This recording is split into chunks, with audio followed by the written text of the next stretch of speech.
It takes a very unique individual to be successful in combat sports. The mental discipline and tenacity of a fighter is not that of the average man. The average man would not dream of voluntarily getting in a ring or an octagon on a regular basis to voluntarily engage in hand-to-hand combat in front of a crowd. Some of the personality traits required to be successful in combat sports almost run parallel with qualities that would be considered a disorder in modern society.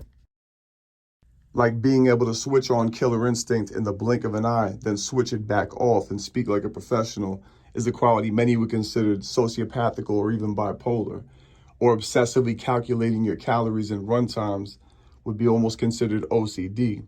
But without these qualities, it would be almost impossible to meet with success in this profession. Many people believe there's a fine line between genius and madness. But whether you're just a kid with a dream or you're an iconic world champion, once you have stepped through those ropes and you step into that ring, you will never be the same, and you've separated yourself from 99% of the population, and that can never be taken from you.